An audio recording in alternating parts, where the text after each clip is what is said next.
Prime Minister, are you more accepting now? Because in 2006 you were quoted in the Sunday Herald newspaper as saying, quote, homosexuals will find no solace in any cabinet formed by me. Well, in appointing a cabinet, a Prime Minister exercises judgment. He exercises it. That is his exclusive responsibility. There's no right to be in a cabinet. No, but you've just told me that you believe that Jamaica is on track to give real equality before the law to homosexuals. But you yourself have said that homosexual will find no solace in any cabinet formed by me. That has nothing to do with equality before the law.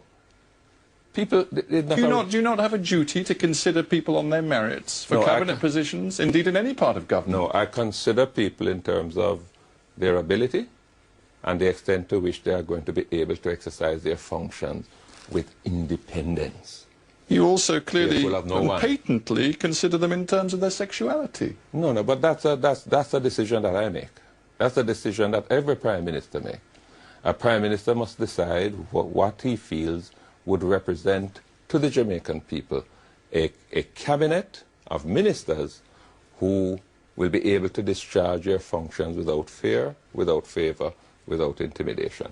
That's a choice that I have to make, and I make that choice. What kind of signal does that send about Jamaica to the outside world, indeed to potential investors, to countries that look at Jamaica and wonder? One signal that it sends is that Jamaica is not going to allow values to be imposed on it from outside. We're going to have to determine that ourselves. And we're going to have to determine to what extent those values will adapt over time to change, to changing perceptions and to changing understanding as to how people live.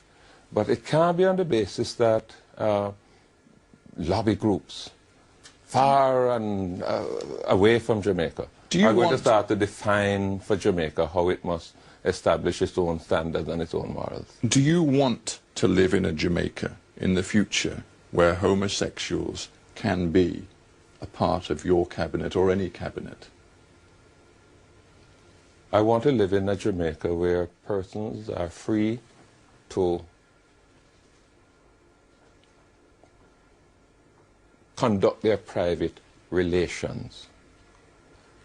But I'm not talking about leading Jamaica in a direction where its own values are going to be assaulted by others. With respect, that was not an answer to my question. Let me put it to you one more time. Yes. Do you, in the future, want to live in a Jamaica where a gay man or a gay woman can be in the cabinet?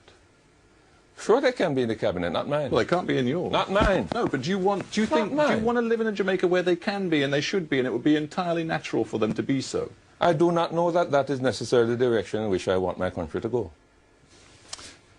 We've talked a little bit about poverty. Before we finish, do you believe